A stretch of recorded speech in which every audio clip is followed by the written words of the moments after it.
Sonam Wangchuk first time కాదు ఈ fasting నడిపిస్తున్నారు సాయి గారు. లదాఖ్లో కూడా దీంట్లో ముందు లదాఖ్లో చేశారు, దాంట్లో 6 చనిపోయారు. అప్పుడు పెద్ద కాంట్రవర్సీ జరిగింది. బీజేపీ పార్టీ ఆఫీస్ని తగలబెట్టారు. దాని తర్వాత ఆయన అరెస్ట్ చేశారు, చాలా రోజులు జైల్లో ఉన్నారు. తర్వాత సుప్రీంకోర్టులో కండిషనల్ బెయిల్ ఇచ్చి ఆయన పంపించారు బయటికి. ఓకే, కానీ ఈసారి ఏం జరుగుతుంది సాయి గారు మనం అర్థం చేసుకోవాలి. ఒకటి, ఫాస్టింగ్ ప్రొటెస్ట్ అని ఎవరైనా చేయొచ్చు. జంతర్ మంతర్ మీకు దానికోసం పెట్టారు. అక్కడ మన దగ్గర ఇందిరా పార్క్ దగ్గర ఉన్నట్లనే అక్కడ కూడా అంతే అవుతుంది. కానీ ఇక్కడ ఒక మేజర్ మార్పు ఏమొచ్చిందంటే సాయి గారు, కాంగ్రెస్ వాళ్ళు ఎక్కడ ఉన్నారు చెప్పండి. కాంగ్రెస్ మినిస్టర్ లేకుంటే కాంగ్రెస్ అంటే వీళ్ళ దగ్గర ఉన్నాయి కదా క్యాబినెట్. ఒక ప్రకాష్ రాజ్ వెళ్ళాడు, కానీ డీకే శివకుమార్ ఎందుకు వెళ్ళలేదు, వెళ్ళి వాంగ్చుక్ని కలవలేదు వాంగ్చుక్ని. లేకుంటే సిద్ధరామయ్య గారు ఎందుకు వెళ్ళలేదు, ఎక్స్ చీఫ్ మినిస్టర్ కదా ఆయన. ఎందుకు ప్రియాంక్ ఖార్గే యంగ్ మ్యాన్ ఆయన వెళ్ళి కలవచ్చు కదా వాంగ్చుక్ని.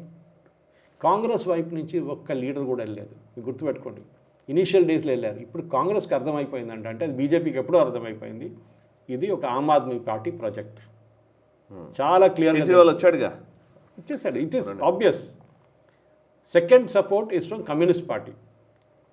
చైనీస్ కమ్యూనిస్ట్ పార్టీ వాళ్ళ ఎంబసీకి వెళ్ళి అక్కడ కలిసి చైనీస్ ఎంబసీలో కలిసి వచ్చిన ఎంఏ బేబీ అండ్ మిగతా వాళ్ళు అదే బ్యాగ్ తీసుకొచ్చి సోనం వాంగ్చుక్ దగ్గర వచ్చారు గిఫ్ట్ బ్యాగ్తో. ఆలోచించండి. ఇప్పుడు కాంగ్రెస్ వాళ్ళు ఏం చేస్తున్నారు, ఇవాళ మనం మాట్లాడుతున్నాం, ఐ థింక్ పంజాబ్లో కూడా వాళ్ళ ఇంకో ప్రొటెస్ట్ నడుస్తుంది, సేమ్ థింగ్. సాయి గారు, ఫస్ట్ థింగ్ నేను లదాఖ్ నుంచి చాలామంది నన్ను రిక్వెస్ట్ చేశారు మన దగ్గర తెలుగు ప్రేక్షకులతో చెప్పాలని చెప్పి. అది నేను మాట్లాడే ముందు అది ఆల్రెడీ ఎక్స్పోజ్ అయిపోయింది. ఏంటి, చాలా రోజుల నుంచి మేము చెప్తున్నాం, ఈ సోనం వాంగ్చుక్ అనే క్యారెక్టర్ 3 Idiotsలో ఫుంగ్చుక్ వాంగ్డు కాదు అని చెప్పి ఇవాళ దాకా సాయి గారు he has not denied it. Correct. కానీ రాజ్ కుమార్ హిరానీ 5 సంవత్సరాలు, ఆమీర్ ఖాన్ వీళ్ళందరూ చెప్పారు is not the same character. ఇంకా రాజ్ కుమార్ హిరానీ చెప్పారు ఎవరా క్యారెక్టర్ అని.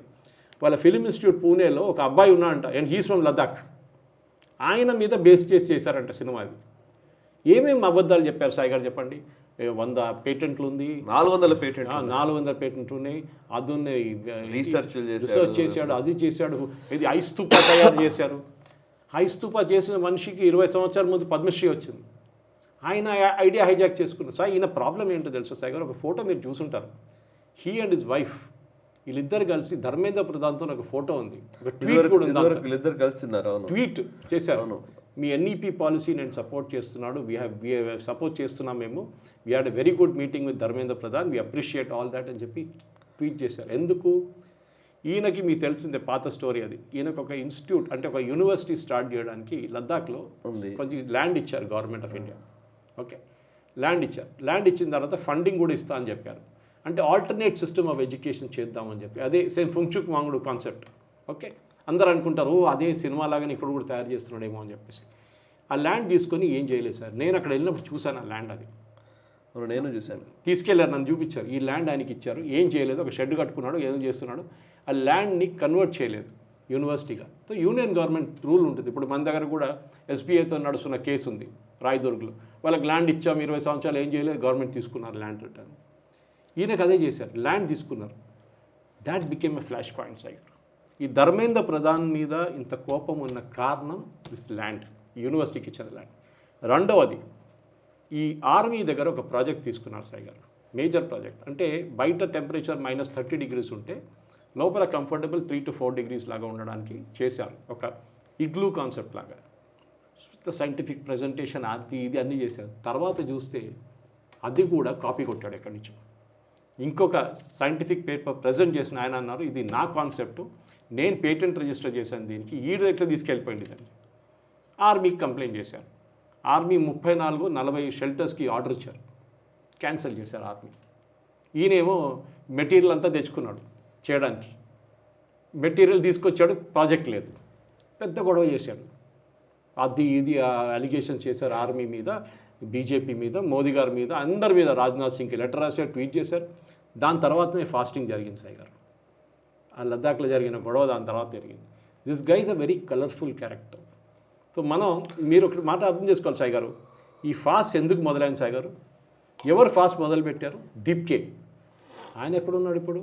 ఏమనంటే నాకు మైగ్రేన్ ఉందంటాడు. సమోసాలు, శాండ్విచ్లు, మంచి భోజనాలు తింటున్నాడు అక్కడ. మైగ్రేన్ ఉంది అంటాడు ఏమనంటే. ఎవరో నిన్ననే చూపిస్తున్నారు యాక్చువల్లీ అక్కడ పాపం. సో ఆయన ఏమో ఆ దీక్షలో కూర్చున్నాడు, వీళ్ళేమో మంచిగా భోజనాలు రివ్యూ చేస్తున్నారు.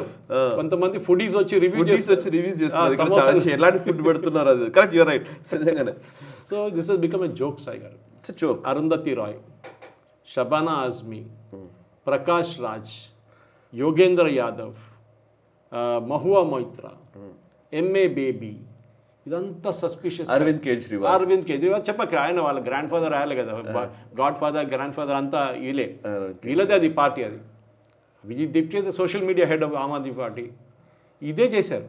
బాస్టన్ యూనివర్సిటీ నుంచి ఎందుకు పంపించారు చెప్పండి ఆయన్ని? ఈ was sent out from Boston university. America నుంచి వీసా రిజెక్ట్ చేసి పంపించారు రిటర్న్. ఇట్లాంటి దాని గురించి ఎనీవే వి ఆల్సో ఈయనేమనుకున్నాడు సాయి గారు, ఢిల్లీలో వచ్చి దిగంగానే నన్ను పోలీసు వాళ్ళు అరెస్ట్ చేస్తారు. అదే ఎయిర్పోర్ట్లో అదే పోలీసు వాళ్ళు అరెస్ట్ చేయలేదు. జంతర్ మంతర్లో ప్రొటెస్ట్ కి పర్మిషన్ ఇవ్వరు, పోలీసు వాళ్ళు చేశారు. పర్మిషన్ అక్కడ పడి తీసుకెళ్ళని చెప్పారు. అంతే పర్మిషన్ అంతే తీసుకెళ్ళి పర్మిషన్ నువ్వేం కావాలో చేసుకొని చెప్పారు. తర్వాత ప్రొటెస్ట్ చేస్తున్నప్పుడు అరెస్ట్ చేయలేదు. వెళ్ళి అడిగారంట నన్ను అరెస్ట్ చేయండి అని. అరెస్ట్ చేయమని చెప్పారంట. ఇవాళ కూడా ఒక స్టేట్మెంట్ ఇచ్చారు, మీరు లాఠీలతో కొడుతున్నారు చూడండి, ఈ లాఠీలతోనే రెవల్యూషన్ వస్తుందని చెప్పేసి. ఎవరు లాఠీలతో కొట్టలేదు వీళ్ళు. వాళ్ళ దగ్గర కొట్టిందంతా యూత్ కాంగ్రెస్ వాళ్ళు, పాపం వాళ్ళు తప్పులు ఆలోచించారు. This is the drama. Sonam Wangchuk Ladakh గురించి ఫాస్ట్ చేస్తున్నానని డే 1లో చెప్పారు. అప్పుడు ఆయన దీని గురించి మాట్లాడలేదు. లద్దాఖ్ స్టేట్హుడ్ గురించి నేను ఫాస్టింగ్కి వెళ్తున్నాను, లద్దాఖ్ కౌన్సిల్స్ గురించి ఫాస్టింగ్కి వెళ్తున్నాను. అక్కడ కూడా యూనియన్ గవర్నమెంట్ గేమ్ ఆడారు. ఆ పెండింగ్ కౌన్సిల్ది మొన్న డిసిషన్ తీసుకొని నోటిఫై చేసేసారు గెజెట్లో. అందరికీ ఈక్వల్, అంటే అక్కడ అది ఇంకో సబ్జెక్ట్, మీరు బహుశా ఇంకా స్టోరీ చేయొచ్చు దాని మీద. ఈ లోకల్ కౌన్సిల్స్ అనేది చాలా ఇంపార్టెంట్. వాళ్ళే ట్యాక్స్ కలెక్ట్ చేస్తారు, వాళ్ళ రెవెన్యూ వాళ్ళు ఎట్లా ఖర్చు పెడతారు వాళ్ళే డిసైడ్ చేస్తారు, బ్యూరోక్రసీ వాళ్ళే డిసైడ్ చేస్తారు, అడ్మినిస్ట్రేషన్ వాళ్ళే నడుపుతారు. ఈయన ఐడియా ఏముందంటే, ఈయనకి అందరూ సాయి గారు ఈయన హిస్టరీ కూడా మీకు బహుశా తెలిసి ఉంటుంది. హీఈస్ అ కాంగ్రెస్ మినిస్టర్ కొడుకు. అప్పుడు యూనిఫైడ్ జమ్మూ కాశ్మీర్ ఉండే ఆ టైంలో. లద్దాఖ్ సపరేట్ స్టేట్ కాదు ఆ టైంలో, యూనియన్ టెరిటరీ కాదు. ఈయనకి ఏంటంటే ఇప్పుడు స్టేట్హుడ్ కావాలి. స్టేట్హుడ్ వస్తే ఏమవుతుంది సాయి గారు, ఒకవైపు కార్గిల్ వైపు మీరు వెళ్ళారు, మీకు తెలుసు డీటెయిల్గా. కార్గిల్ వైపు షియా వాళ్ళు కాంగ్రెస్కి ఓటేస్తారు. ఈసారి ఎంపీ కూడా వాళ్ళే కల్పించారు. ఇటు బుద్ధిస్ట్, వీళ్ళు స్ప్లిట్, 3-way స్ప్లిట్. ఒక కాంగ్రెస్ క్యాండిడేట్ ఉంటారు, ఒక బీజేపీ క్యాండిడేట్ ఉంటారు, ఒక కావాలని చెప్పి నేషనల్ కాన్ఫరెన్స్ కూడా ఒక క్యాండిడేట్ని పెడతారు. అక్కడ స్ప్లిట్ చేస్తారు ఓట్లను. ఇది కాకుండా ఉండడానికి ఆయనకు ముఖ్యమంత్రి కావాలని ఉంది. సో దట్ ముస్లిం సపోర్ట్ తీసుకొని ఒక లద్దాఖ్ ముఖ్యమంత్రి అయిదామని చెప్పి ప్లాన్ చేశాడు. కానీ ఇవాళ దాకా యూనియన్ గవర్నమెంట్ అన్నారు, సారీ, ఇంటర్నేషనల్ బార్డర్ దగ్గర ఉన్న ఒక చాలా సెన్సిటివ్ అయిన స్టేట్ ఇది, అంటే యూనియన్ టెరిటరీనా, మేము వీళ్ళకి స్టేట్హుడ్ ఇవ్వము. జమ్మూ కాశ్మీర్లో ఇప్పుడు మన ఒమర్ అబ్దుల్లా వస్తున్నారు ఫాస్టింగ్, అగైన్ ఆయన కూడా ఒక ఫాస్టింగ్ చేస్తారు ఇప్పుడు వచ్చి. ఆయన కూడా కావాలంట స్టేట్హుడ్, మాకు కూడా స్టేట్హుడ్ ఇవ్వండి అని చెప్పేసి. మీకు ఎందుకు స్టేట్హుడ్? మీకు ఫండ్స్ ఉంది, మీకు రెవెన్యూ ఉంది, మీకు అన్నీ ఉన్నాయి. లా అండ్ ఆర్డర్ మీ చేతిలో లేదు. ఎస్, ఢిల్లీ లాగానే. ఢిల్లీలో Amit Shah the home minister actually, technically speaking. ఇది వీళ్ళ ప్రాబ్లమ్స్ సాయి గారు. ఈ ఫాస్టింగ్ అంతా ఒక డ్రామా, పార్లమెంట్కి ప్రొటెస్ట్. మీరు ఏంటి ధర్మేంద్ర ప్రధాన్ రాజీనామా చేస్తే ప్రాబ్లం అయిపోతుందా? నేను చాలా ఛానల్స్ అడిగాను, ఈ ప్రశ్న అడిగాను. లాల్ బహదూర్ శాస్త్రి గారు ఒక ట్రైన్ యాక్సిడెంట్ జరిగినప్పుడు రాజీనామా చేశారు. ట్రైన్ యాక్సిడెంట్లో ఆగినా లేదు కదా. నెక్స్ట్ ఇంకొక ఎడ్యుకేషన్ మినిస్టర్ వస్తారు. అంటే అదొక ఫ్యాసినేషన్ సార్. అంటే నన్ను అడిగితే ఇదంతా ఏంటంటే, మనము చాలా విషయాల్లో కొన్ని అజంప్షన్స్ అంటారా, అదొక రకమైనటువంటి అంశాలు ఉంటాయి. ఏంటంటే చదువుకున్న వాళ్ళంతా గొప్పవాళ్ళు, ఇదొక అజంప్షన్ అంతే. ఒక రకంగా చెప్పాలంటే చదువుకున్న వాళ్ళంతా గొప్పవాళ్ళు, చదువుకున్న వాళ్ళే. ఇగో నిన్న ఎక్కడో వీడియో ఒకటి చూస్తున్నాడు, నాకు అసలు లక్షలు ఆశ్చర్యం వేసింది. మీరు ఆన్సర్ చెప్పచ్చు క్లియర్గా. ఇంజనీరింగ్ చదివినవాడు, ఐఐటి నుంచి వచ్చిన వాడే ఎడ్యుకేషన్ మినిస్టర్ కావాలి, డాక్టర్ చదివిన వాడే హెల్త్ మినిస్టర్ కావాలి, ఇంజనీర్ సివిల్ ఇంజనీరింగ్ చేసిన వాడు ఇన్ఫ్రాస్ట్రక్చర్ డెవలప్ చేయడం, దాన్ని ఏమంటారు రోడ్ ట్రాన్స్పోర్ట్ మినిస్టర్ కావాలి. సో ఇవన్నీ చెప్పడానికి బాగుంటాయి, కానీ లిటరల్లీ అంటే మన భారత రాజ్యాంగం అలా చెబుతోందా? మళ్ళీ వీళ్ళందరూ సంవిధానం అంటారు, రాజ్యాంగం అంటారు. రాజ్యాంగం కల్పించిన హక్కులు, రాజ్యాంగం ఎలా దీన్ని ఇంటర్ప్రిట్ చేసింది అంటే ఆ లెక్కన ఓన్లీ కార్పొరేట్ ఐఐటీలో ఐఐఎంలో ఉన్న వాళ్ళే ప్రభుత్వాలు నడపాలి. ఇక మామూలు వ్యక్తులు ఎవడు ఉండకూడదు. గవర్నమెంట్ స్కూల్లో చదువుకున్నాడు అసలు ఎందుకు పనికిరాడు వీళ్ళ దృష్టిలో. లాలూ ప్రసాద్ యాదవ్ ఏం చదివాడు సార్? ఎగ్జాక్ట్లీ, లాలూ ప్రసాద్ గారు రైల్వే మినిస్టర్ అవ్వచ్చు, రైల్వే మినిస్టర్ అవ్వచ్చు. కావచ్చు. అది దానికి రాజేంద్ర ప్రసాద్ రైల్వే మినిస్టర్ కావడానికి ఏం క్వాలిఫికేషన్? కరెక్ట్ అంటే అంటే ఇవన్నీ ఏంటంటే చూడడానికి బాగుంటాయి. యంగ్స్టర్స్ ఏమో నిజమైన చదువుకున్న వాళ్ళందరూ రాజకీయాల్లోకి రావాలని చాలా సింపుల్గా చెప్పేస్తారు. చదువుకున్న వాళ్ళంటే ఏది చదువుకున్న వాళ్ళు? స్టాన్ఫర్డ్ నుంచి వచ్చినోడు, లేకపోతే ఆక్స్ఫర్డ్ యూనివర్సిటీ నుంచి వచ్చినోడు వాళ్ళే గొప్పవాళ్ళ? గవర్నమెంట్ స్కూల్లో చదువుకున్నవాడు కాదా? ఇక్కడ పల్లెటూరులో పుట్టి పెరిగిన వాడికి ప్రభుత్వం నడిపించడం తెలియదా? ఇద్దరు ప్రధానమంత్రిని కూర్చోబెట్టిన మనిషి కే కామరాజ్. ఎస్, ఆయన 4వ క్లాస్ దాకా చదువుకున్నాడు. ఇప్పుడు నడుస్తున్న mid day meal scheme launch చేసింది 1970s, 60s, 70sలో కే కామరాజ్ గారు. ఎంతమందికి తెలుసు? వీళ్ళందరూ మిడ్ డే మీల్స్, బ్రేక్ఫాస్ట్ అది అంటారు. కామరాజ్ గారు లాంచ్ చేస్తారు. ఆయనకి ఏం ఎడ్యుకేషన్ ఉండే సాయి గారు, but he was a king maker. అది డిఫరెన్స్. మీరు పిహెచ్డి చేశారని చెప్పి మన్మోహన్ సింగ్ సంగతి మనం చూసాం. 26/11 జరిగిన తర్వాత ఒక బాంబు వేయడానికి పాకిస్తాన్ మీద భయపడిన మనిషి. Yes, efficiency matters. Efficient people ఇప్పుడు ఆల్రెడీ సివిల్ సర్వెంట్స్ ఉంటారు, బ్యూరోక్రాట్స్ ఉన్నారు, ఆల్రెడీ చదువుకున్న వాళ్ళు పని చేపియాలి. Exactly correct sir. That is what the most important thing is. Chandrababu Naidu garu ఆయన కాంగ్రెస్లో ఉన్న టైంలో నేను ఆయన ఇంటర్వ్యూ చేశాను సెక్రటేరియట్కి వెళ్ళి, పాత సెక్రటేరియట్. ఒక చిన్న టేబుల్ దగ్గర కూర్చొని నాతో ఆయనకి ఇంగ్లీష్ రాదు ఆ టైంలో, తెలుగు మాట్లాడుతున్నారు. ఒక ఆంధ్రప్రదేశ్ ఇన్ఫర్మేషన్ డే సప్లిమెంట్కి వెళ్ళాను ఆయన దగ్గర ఇంటర్వ్యూకి. కానీ అదే చంద్రబాబు నాయుడు తర్వాత ముఖ్యమంత్రి అయిన తర్వాత ఎస్వి ప్రసాద్, రణదీప్ సుధాన్ ఇట్లా వాళ్ళని తీసుకొని ఆయన పక్కన ఆయన తోడు పెట్టుకున్నారు. He became suddenly larger than life. Correct, of course. ఎప్పుడు చెప్తారు Sai garu, if you're not brilliant, surround yourself with brilliant people. చాలాది మీ పక్కన ఉన్న cabinet is more important than you అన్నమాట. ఇప్పుడు మోదీ గారు గవర్నమెంట్ నడిపిస్తున్నారు, మోదీ గారు ప్రతి మినిస్ట్రీ నడిపిస్తున్నారు సాయి గారు. అశ్విని వైష్ణవ్ 3 ఇంపార్టెంట్ మినిస్ట్రీస్ నడిపిస్తున్నారు, ఒక్క minister. Even I was against it initially. నేను చెప్పాను అది చాలా crucial minister. Railway, information technology, communications, that is information and broadcasting. ఈ 3 డిపార్ట్మెంట్ ఆయన ఎక్కడ వెళ్ళి కూర్చుంటాడు? 3 మినిస్ట్రీస్లో సెపరేట్ ఒక రోజులో 3 ప్లేస్లో వెళ్ళి కూర్చుంటారని అడిగి. కానీ ఆయన పర్ఫార్మెన్స్ చూడండి. అండ్ వీళ్ళ వాదనలు కూడా సార్, జయశంకర్ గారికి దౌత్యం తెలియదు అంటారు. ఎంత అన్యాయం కాకపోతే అసలు లిటరల్లీ ఆయన అవపోసరం పట్టేటు వ్యక్తి డిప్లొమసీలో. Isn't it? చైనా గురించి తెలియదు అంటారు వీళ్ళకి. ఆయనకి అసలు ఎస్ఎం కృష్ణ గారు పోర్చుగీస్ స్పీచ్ ఎవరో వాళ్ళ ఇంకొక కంట్రీ స్పీచ్ తీసుకొని చదివారు, మీకు గుర్తుంటుంది అది, యునైటెడ్ నేషన్స్లో.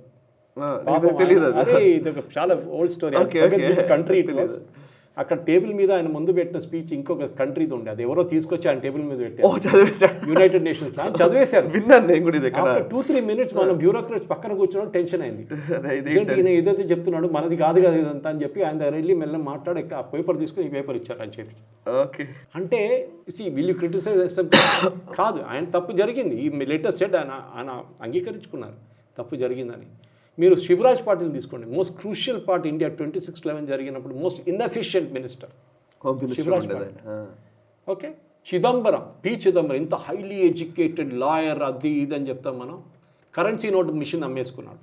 సో మీ ఎఫిషియన్సీ డెఫినేషన్ నాకు అర్థం కాదు. నేను చూసాను వీడియో, ఒక అమ్మాయిది.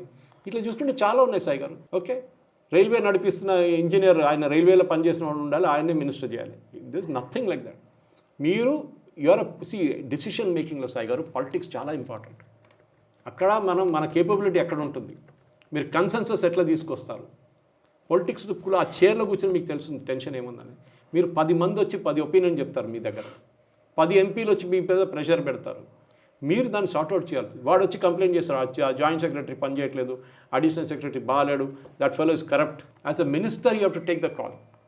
మీరు కన్సెన్సస్ ఎవాల్వర్గా ఉండాలి. మీరు అక్కడే చూడండి, మోదీ గారు ఇప్పుడు అన్ని డిపార్ట్మెంట్స్ ఆయన నడిపారు కదా. He knows. ఒకసారి ఎవరికైనా అప్పగించిన తర్వాత, నిర్మలా సీతారామన్కి ఫైనాన్స్ అప్పగించిన తర్వాత ప్రతిరోజు నిర్మలా సీతారామన్ గారు వెళ్ళి మీరేం చేస్తున్నారు ఇవాళ అని అడగరు ఎవరు. రాజ్నాథ్ సింగ్ గారు అడగరు. రాజ్నాథ్ సింగ్ గారు చేస్తారు, ఆయన పని ఆయన చేస్తారు. When it comes to the bigger scheme of things ఆయన పర్మిషన్ తీసుకుంటారు. కానీ అది కాదు కదా ఇక్కడ ఏం జరిగిందంటే, మీరు చెప్పినట్ల ఒక ఎడ్యుకేటెడ్ ఎలీట్, ఓకే, మేమే ఈ దేశం నడిపియాలి, మేము బాస్టన్ యూనివర్సిటీలో చదివాం, సోనమ్ వాంగ్చుక్ ఒక ఇమేజ్, వాళ్ళకన్నా చాలా కేపబుల్ మంది ఈ దేశంలో ఉన్నారు సాయి గారు, చాలా కేపబుల్ ఉన్నారు. దేశం అప్పగించండి వాళ్ళకి. సోనమ్ వాంగ్చుక్ని ఎడ్యుకేషన్ మినిస్టర్ చేయాలని చెప్పి అరవింద్ కేజ్రీవాల్ చెప్తున్నాడు. ఒక ఐఐటి నుంచి వచ్చే పాపం మనం చూసాం అరవింద్ కేజ్రీవాల్ ఢిల్లీతో ఏం చేశాడని చెప్పి, ఢిల్లీ ప్రజలు లాస్ట్ తీసి బయటపడేశాడు. ఓకే, ఇది education doesn't guarantee you common sense. అదొకటి మనం గుర్తుపెట్టుకోవాలి. కామన్ సెన్స్ వేరు, ఎడ్యుకేషన్ వేరు. ఇది మనం డిసైడ్ చేసుకోవాలి. Correct sir. ఈ వీడియో మీకు నచ్చినట్టయితే లైక్ చేయండి, 10 మందికి షేర్ చేయండి. అలాగే కామెంట్ల రూపంలో మీ అభిప్రాయాలను మాతో పంచుకోండి. Nationalist hub group of channels ను సబ్స్క్రైబ్ చేసుకుని తెలుగునాట జాతీయవాద జర్నలిజాన్ని ప్రోత్సహించండి. ఈ వీడియో కింద ఉన్న బెల్ ఐకాన్ పై క్లిక్ చేయడం మర్చిపోవద్దు.